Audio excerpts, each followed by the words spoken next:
ወንጌል ጥዑም ዜና ዝመለ ብዚ በሓልዮት ናይ ኤርትራ ኦርቶዶክስ ተዋህዶ ቤተ ክርስቲያን ሃገረ ስብከት ሰሜን አሜሪካ ክፍለ ትምህርቲ እናተዳለወ ዝቐርብ ሰሙናዊ ናይ ስብከት ወንጌል አገልግሎት እዩ።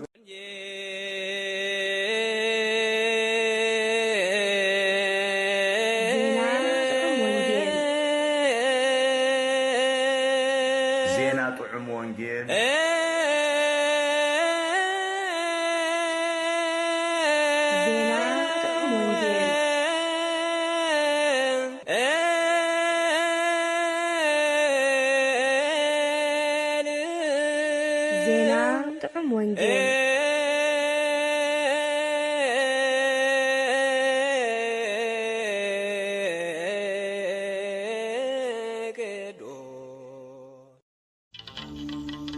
ሓጢያት ዘርሕቕ ኮኸብ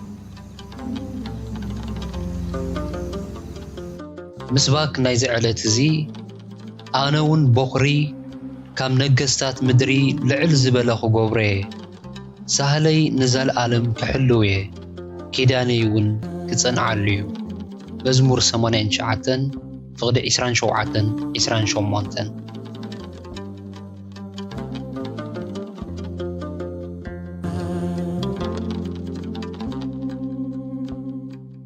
ንባባት ወንጌል ሮሜ ምዕራፍ 11 ካብ ፍቕዲ 25 ክሳዕ ፍጻመ ቀዳማይ ዮሐንስ ምዕራፍ 4 ካብ ፍቕዲ 1 ክሳዕ 9 ግብረ ሐዋርያት ምዕራፍ 7 ካብ ፍቕዲ 12 ክሳዕ 22 ወንጌል ማቴዎስ ምዕራፍ 2 ካብ ፍቕዲ 1 ክሳዕ 12 ቅዳሴ ዘዲዮስቆሮስ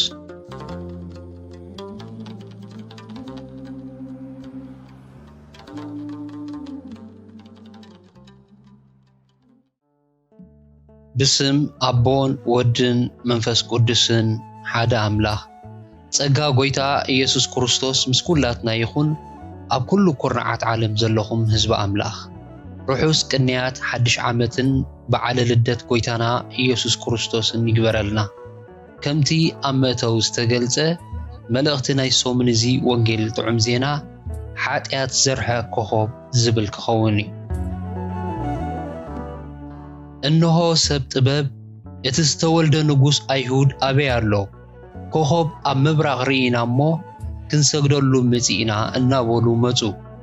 ከምቲ ጽሑፍ ተበጃዊ ካብ ጽዮን ክወጽእ እዩ ካብ ያዕቆብ ከዓ ረሲእነት ከርሕቕ እዩ ሓጢያቶም ምሳርሐቕኩ ኪዳነይ ምስኣቶም እዚ ክኸውን እዩ ዝበሎ ብዘሎ እስራኤል ክድሕን እዩ። ወንጌል ማቴዎስ ምዕራፍ 2 ፍቕዲ 1-2 መልእኽቲ ሮሜ ምዕራፍ 11 ፍቕዲ 26-27 ንኹላትና ርሑስ ዘመነ ልደት ይግበረልና ብረድኤት ኣምላኽ ትማል ረቡዕ በዓለ ልደት ብጽቡቕ ከም ዘብዓልና ዝዝከር እዩ። እግዚአብሔር ነዚ ክቡር ናይ ጾመ ነቢያት ዘመን ብዓወት ኣሳጊሩ ነዚ ዓብዪ በዓል እዚ ንኸነኽብር ብልደቱ ዝገበረልና ምሕረትን ሕያውነትን ንኽነስተንትን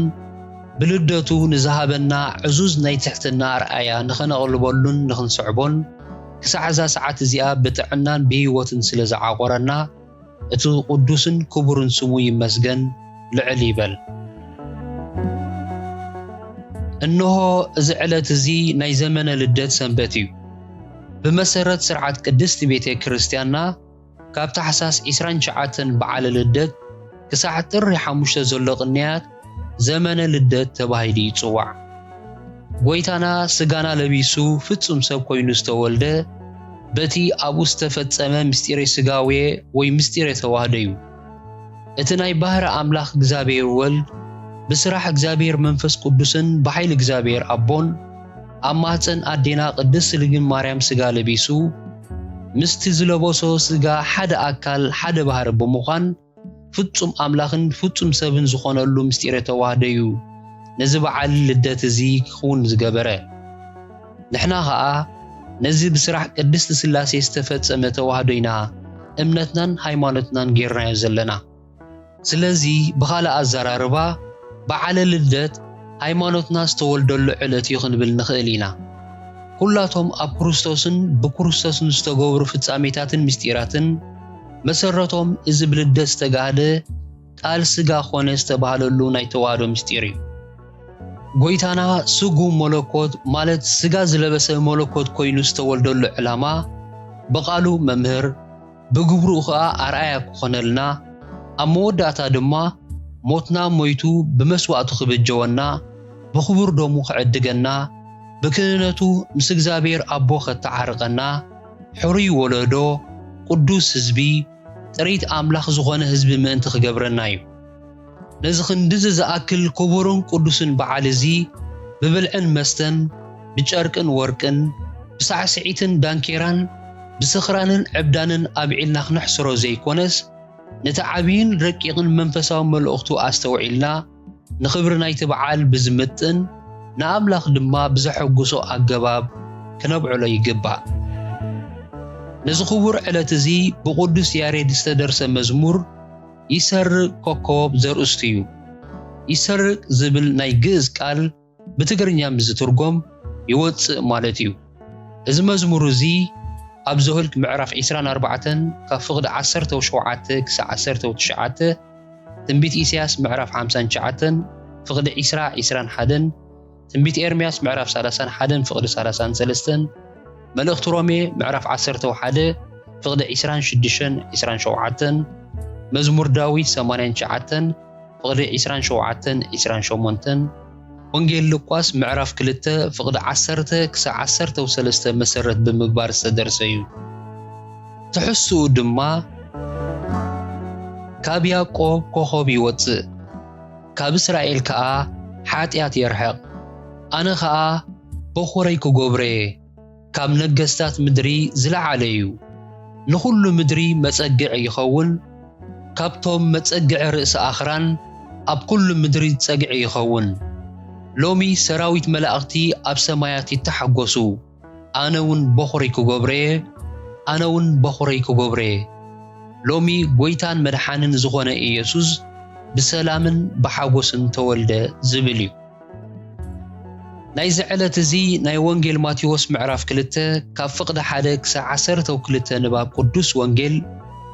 ብዛዕባቶም ቅድሚ ነዊሕ ዘመናት ብትንቢት ዝተነገረሎም ሰብ ጥበብን ነገስታትን ናብ ጎይታና መጺኦም ብስግደት ዝገበሮ ግብሪ ኣምልኾን ዝሃብዎ ገጸ በረኸትን ዝትረኸልና እዩ። እቲ ናይ ሮሜ ምዕራፍ 11 ፍቕዲ 25-36 ንባብና ድማ ነቲ ናይ ትንቢት ኢሳያስ ምዕራፍ 59 ፍቕዲ 20-21 ትንቢት ኤርምያስ ምዕራፍ 31 ፍቕዲ 33 ትንቢታዊ ተስፋ ብምጥቃስ እቲ ካብ ጽዮን ዝመጽእ መድሓንን ተበጃውን ጎይታናን መድሓኒናን ኢየሱስ ክርስቶስ ብምዃኑን ሓጢአት ቤት ያዕቆብን ሓጢአት ኣሕዛብ ከም ዘርሕቕን ዝገልጽ እዩ። እቲ ናይ ቀዳማይ ዮሐንስ ምዕራፍ 4 ካብ ፍቕዲ 1 ክሳብ 9 ንባብና ድማ ልደት ጎይታና መናፍቕነትን ሓቀኛ እምነትን ኣየናይ ምዃኑ ንምልላይን ንምፍላይን ዘገልግል ምዃኑ ዘብርሃልና እዩ። ኢየሱስ ሰብ ኮይኑ ከም ዝመጸ ዘይኣምን ሃይማኖት ስሑት እምነት ምዃኑ በኣንጻሩ እቲ ኢየሱስ ሰብ ኮይኑ ከም ዝመጸ ዝኣምንን ዝእመንን ሃይማኖት ከዓ ካብ ኣምላኽ ዝኾነ ሓቀኛ እምነት ምዃኑ ዝገልጸልና እዩ። ናይዚ ዕለት እዚ ኣርእስትናን ትምህርትናን ድማ ካብቲ ናይ ወንጌል ማቴዎስ ምዕራፍ 2 ካብ ፍቕዲ 1 ክሳብ 12 ከምኡውን ካብቲ ናይ መልእኽቲ ሮሜ ምዕራፍ 11 ፍቕዲ 25 ክሳብ 36 ንባባትና ዝተወስደ ትምህርቲ እዩ።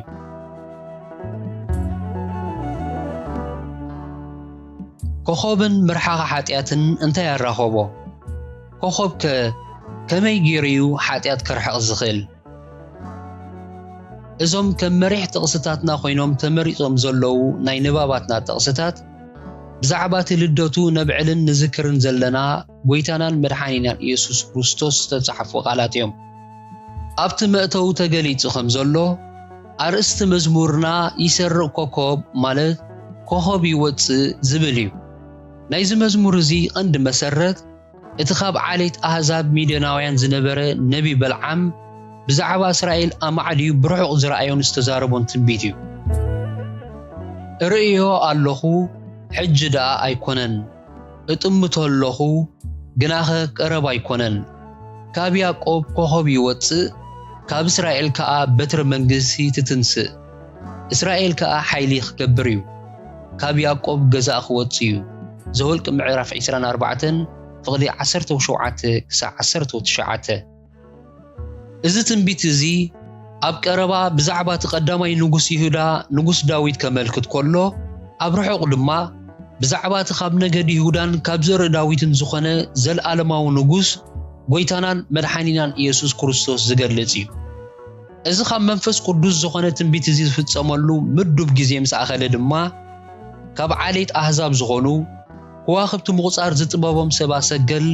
ንክርስቶስ ዝውክል ናይ ሰማይ ኮኸብ ተራእዮም እቲ ዘገርም ከዓ ብዛዕባ ሓደ ሽዑ ዝተወልደ ናይ ኣይሁድ ንጉስ ይርእዩ ከም ዘለዉ ብንጹር ክርድኦም መኽኣል እዩ ኢየሱስ ክርስቶስ መድሓኒ ናይ ኣሕዛብ እውን ስለ ዝኾነ ንሳቶም ድማ ካብ ኣምላኽ ዝኾኑ ነቢያት ስለ ዘይነበርዎም በቲ ዝጥቀመሉ ኣሕዛባዊ ጥበብ ገይሩ ልደት ክርስቶስ ኣበሰሮም ነቲ ንጉስ መጺኦም ክርእይዎን ክሰግድሉን ኣብ ልቦም ሓቐናን ሃረርታን ኣሕዲሩ ኣበገሶም ቦታ ጠፊኦም ከይደናበሩ ድማ በቲ ዝረኣይዎ ኮኸብ ገይሩ ክሳዕታ ህፃን ኢየሱስ ዝነበራ ቦታ መሪሑ ኣብጽሖም ኣቡ ምስ በጽሑ ድማ ደው በለ እዚ ኮኸብ እዚ ኣብ ሰማይ ዝተንጠልጠለ ሓደ ተራ ኮኸብ እዩ ክትብሎ ኣጸጋሚ እዩ መጓዓዝዮም መጽዓኛታት ማለት ኣግማል ኣፍራስ ኣባቕልን ኣእዱግን ካብ ምዃን ኣይሓልፉን እዮም ከዕርፉን ክድቅሱን ከለዉ እናተጸበየ ከም ኣሳጎሞኦም እናሰጎመ ኣሳለዮም እዚ መስተንክር ምርሒት እዚ ነቲ ካብ ያዕቆብ ኮኸብ ይወፅእ ዝብል ትንቢት ኣዝዩ ደሪዕዎን ኣጽኒዕዎን እዩ ኣብ መወዳእታ ድማ ጎይታና ባዕሉ እቲ ኮኸብ እቲ ንሱ ባዕሉ ምዃኑ ብምግላጽ እቲ ዝተነግረ ሓቀኛ ትንቢት ብግብሪ ከም ዝተፈጸመ ኣረጋጊጹልና ኣሎ ኣነ ኢየሱስ ኣብተን ኣብያተ ክርስቲያን ነዚ ነገር እዚ ክምስክረልኩም ኢለ ንመልኣኸይ ሰዲደዮ ኣለኹ ኣነ ኢየሱስ ሱር ዳዊትን ዘርኡን እቲ ብሩህ ኮኸብ ጽባሄ ራእይ ዮሐንስ ምዕራፍ 22 ፍቕዲ 16 እዚ ብሩህ ኮኸብ ጽባሕ ዝኾነ ኢየሱስ ተወልደሉ ዕላማ እንታይ ምዃኑ ቅዱሳን መላእኽቲ ብዛዕባ ልደቱ ከበስሩና ከለዉ ብግልጽ ነጊሮምና እዮም እቲ ንቅዱስ ዮሴፍ ዝተነግረ ዮሴፍ ወዲ ዳዊት እዚ ሕፂትኻ ማርያም ጠኒሳቶ ዘላ ካብ መንፈስ ቅዱስ እሞ ንምውሳዳ ኣይትፍራህ ወዲ ክትወልድ እያ ንሱ ከዓ ንህዝቡ ካብ ሓጢኣቶም ከድሕኖም እዩ እሞ ስሙ ኢየሱስ ክትሰሚኻ ዝብል ናይ መልኣኽ ብስራት እቲ ዝውለድ ብሩኽ ኮኸብ ጽባሕ ሓጢኣት ኣርሒቑ ዘድሕን ኣምላኽ ምዃኑ ዘረጋግጽ እዩ ወንጌል ማቴዎስ ምዕራፍ 1 ፍቕዲ 20-21 ነቶም ኣብ ሞሮር ማለት ኣብ በረኻ ዝነበሩ ጓሶት ብመልኣኽ ዝተነግረ ብስራት እውን እነሆ ሎሚ ኣብ ዓዲ ዳዊት መድሓኒ ተወሊድልኩም ስለ ዘሎ ንሱ ከዓ ክርስቶስ ጎይታ እዩ ንኹሉ ህዝቢ ዝኸውን ዓቢ ሓጎስ ኣበስረኩም ኣለኹ እሞ ኣይትፍርሁ ዝብል እዩ ወንጌል ሉቃስ ምዕራፍ 2 ፍቕዲ 10-11 ስለዚ እቲ ካብ ያዕቆብ ዝወፅእ ማለት ዝውለድ ኮኸብ ሓጢኣትካ ኣርሒቑ ዘድሕን ጎይታ እዩ እቲ ካልኣይ ትንቢት ድማ ናይ ነቢ ኢሳያስ ትንቢት ኮይኑ ብቅዱስ ጳውሎስ ትግባሪኡ ዝተገልጸ ትንቢት እዩ እቲ ተበጃዊ ዝብል ቃል ነቲ ንስኻ ክትከፍሎ ዝግባኣካ ዋጋ ባዕሉ ከፊሉ ነቲ ዋጋ ባዕልኻ ካብ ምኽፋል ዘድሕነካ ማለት እዩ እዚ ዝጥቀስ ዘሎ ተበጃዊ ዋጋ ሓጢኣትና ባዕሉ ብምኽፋል ዝብጀወና እዩ ዋጋ ወይ ዓስቢ ሓጢኣት ዘለዓለማዊ ሞት እዩ ዋጋ ሓጢኣቱ ባዕሉ ከፊሉስ ንሓጢኣቱ ከርሕቕ ዝኽእል ወላ ሓደ ሰብ እኳ የለን ንሓጢኣት ካብቶም ገበርቱ ሓጥኣን ኣርሒቑ ከድሕን ዝኽእል እንኳ መድሓኒ ኢየሱስ ጥራይ እዩ ንርእሱ ከም መስዋዕቲ ሓጢኣት ገይሩ ብምውፋይ ሓጢኣት ኩላትና ጾረ ንሓጢኣትና ፀዊሩ ድማ እቲ ዘይመውት መለኮት ብስጋ ሞተ በዛ ሓንትን ዘይትድገምን ሞቱ ናይ ኩላትና ደቂ ኣዳም ዓስቢ ሓጢኣት ከፈለ እዛ ምሕረት እዚኣ ክገብረልና ምእንቲ ክኽእል እዩ ስጋና ለቢሱ ክውለድ ዘድልየ ስለዚ ናይ ድሕነትና መሰረት ኣብዚ ነብዕሎ ዘለና ልደት እዩ ብዛዕባ ምርሓቕ ሓጢኣት ክንዛረብ ከለና ካብ ኮኸብነቱ ንላዕሊ ገንሸልነቱ ዶ ኣይኮነን ኣዝዩ ከገድሰና ዝግባእ ብርግጽ ገንሸል ኮይኑ ስለ ዝተሰውአ እዩ ሓጢኣትና ከርሕቕ ዝኸኣለ ስለዚ ኸኣ ቅዱስ ዮሃንስ መጥምቕ እንሆ ሓጢኣት ዓለም ዘርሕቕ ገንሸል ኣምላኽ ብምባል ብዛዕባ ጎይታና መስከረ ናይቲ ኣብ ዘመን ብሉይ ኪዳን ዝነበረ መስዋዕቲ እንስሳ ዓላማ ሓጢኣት ናይቶም ዝስውኡ ሰባት ምርሓቕ እዩ ዝነበረ መስዋዕትን ደምን ናይ እንስሳ ግን ነዚ መለኮታዊ ዕዮ ዝኽፍጽሞ ስለ ዘይከኣለ ከም ትእምርቲ ወይ ጽላሎት ናይ መስዋዕቲ ክርስቶስ ኮይኑ ጥራሕ የገልግል ነበረ እቲ ቅዱስ ገንሸል ግና ብሓንቲ መስዋዕቲ ንኹሉ ሓጢኣት ደቂ ኣዳም ኣርሓቆ ንሱ ኢየሱስ ኣብ ጽባሕ መስዋዕቲ ከቐርብ ዘይልዩ እሞ ንርእሱ መስዋዕቲ ምስ ወፈየ ሓንሳኣ ንሓዋሩ ገበሮ ዕብራውያን ምዕራፍ 7 ፍቕዲ 27 ሕጂ ግና ብመስዋዕቲ ንርእሱ ሓጢኣት ክስዕር ኢልዩ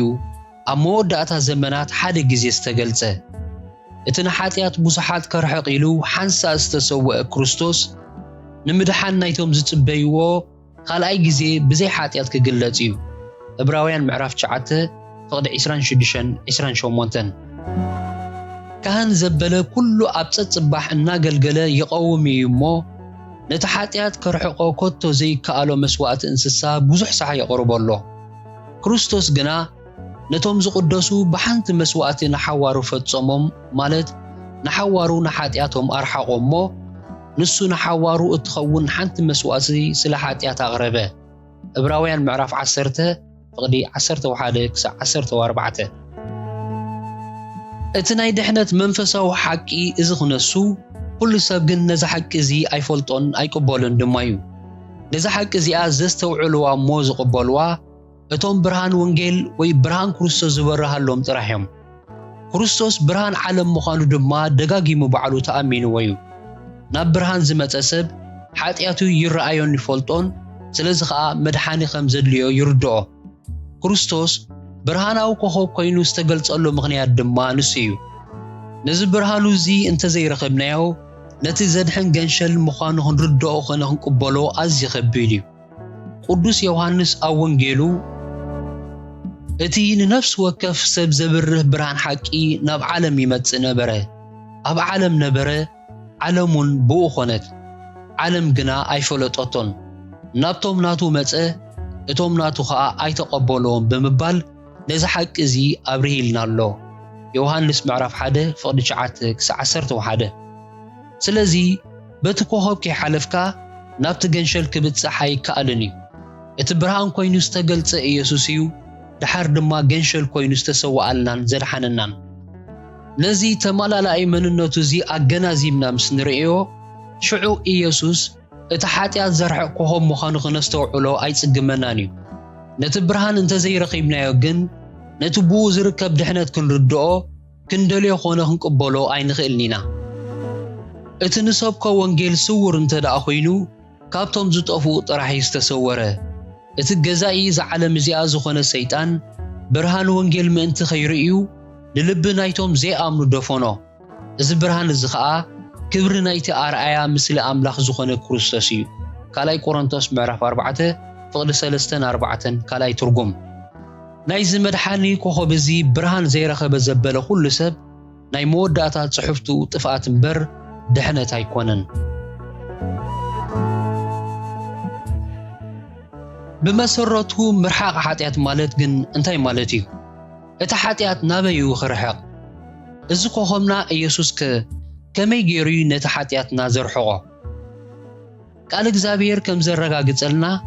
ሓጢኣት ናይ ምጥባቕ ባህሪ ኣለዎ ነዚ ሓቂ እዚ ቅዱስ ጳውሎስ እምበኣርሲ ኣነ ሰናይ ክገብር ዝደሊ ክንሰይ እቲ እከይ ከም ዝጠብቀኒ ሕጉ ኮይኑ ማለት ባህርያዊ ኮይኑ ረኸብክዎ ምእንቲ እዚ ንሕና ድማ ንኹሉ ዝኸብደናን ነቲ ዝጠብቀናን ሓጢኣት ነርሕቕ ብምባል ኣብርሂልና ኣሎ ሮሜ ምዕራፍ 7 ፍቕዲ 21 ዕብራውያን ምዕራፍ 12 ፍቕዲ 1 ናይዚ ምጥባቕ እዚ ምኽንያት ድማ እቲ ኣብ ውሽጥና ዘሎ ሓጢ ኣዳማዊ ባህሪ ወይ እቲ ኣብ ስጋና ዘሎ ሕጊ ሓጢኣት እዩ እግዚአብሔር ንቃኤል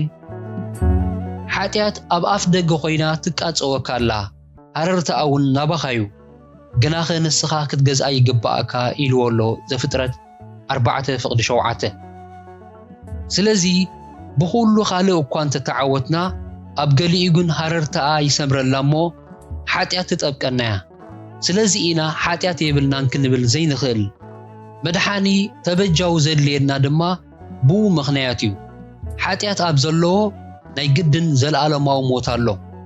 ስለዚ ካብ ዘለኣለማዊ ሞት ክንድሕን እንተኾይንና እቲ ዝጠበቐና ሓጢኣት ናይ ግድን ክርሕቐልና ይግባእ ሓጢኣት ነቲ ዝግብኦ መቕፃዕቲ ከይተቐበለ ክተርፍ እቲ ጻድቕን ፍትሓውን ባህሪ ናይ ኣምላኽ ኣይፈቅድን እዩ ብማዕሪኡ ሓጢኣት ዝገበረ ኩሉ ሰብ ብዘለኣለማዊ ሞት ክጠፍእ ድማ እቲ ሕያዋይን ፈቃርን ማሕሪ ባህሪ ናይ ኣምላኽ ኣይፈቅድን እዩ እግዚአብሔር ሚዛናዊ ኣምላኽ ስለ ዝኾነ ድማ ኣብ መንጎ ባህርያቱ ምብልላጽ ወይ ኣድልዎ ኣይገብርን እዩ ስለዚ በቲ ዘይምርመር ኣእምሮኡ ንሓጢኣት ቀፂዑ ንሓጥእ ዘድሕነሉ ጥበብ መኸረ ነቲ ሓደ ናይ ባህሪ ወዱ ስጋና ለቢሱ ሰብ ክኸውን ገበረ ንኣበሳ ኩላትና ድማ ኣብ ልዕሊኡ ጸዓኖ ንዓስባ ሓጢኣትና ንሞት ድማ ኣብ ልዕሊኡ ፈጸሞ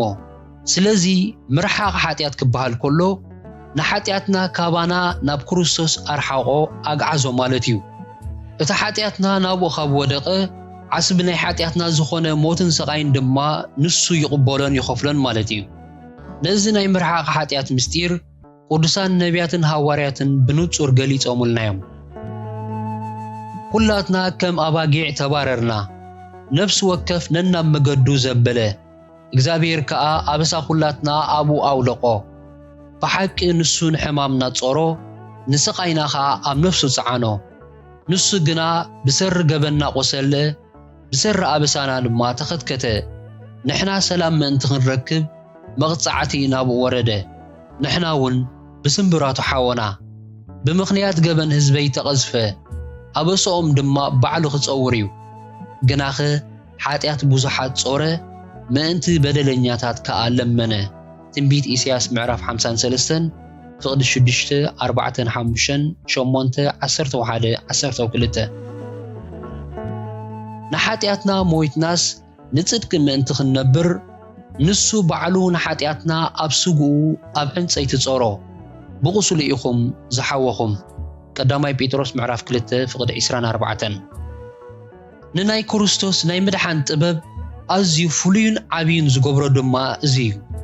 ነቲ ሓጢኣትና ከም ሓሰር ግፍፍ ኣቢሉ ኣኪቡ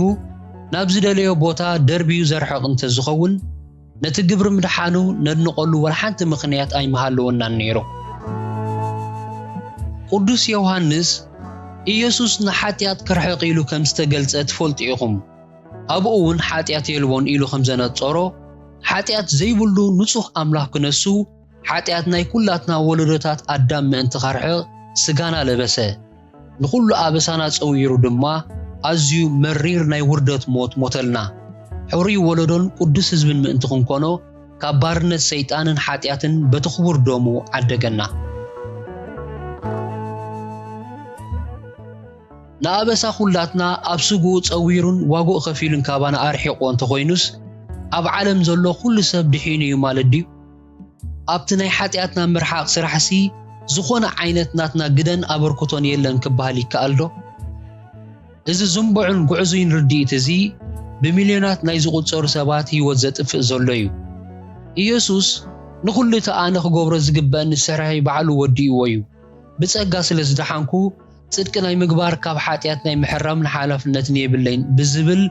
ምህሮ ኣጋንንቲ ናብ ገሃነም ገጹ ዝምርሽ ዘሎ ህዝቢ ማዕልያ ይብሉን ኣብቲ ልዕል ኢልና ዘንበብናዮ ናይ ቅዱስ ጴጥሮስ ሃዋርያዊ ቃል ኢየሱስ ንሓጢኣትና ጸይሩ ናይ መርገም ሞት ዝሞተሉ ዕላማ ንሕና ንሓጢኣት ምዉታት ንጽድቂ ግና ህያዋን ኮይንና ምእንቲ ክንርከብ እዩ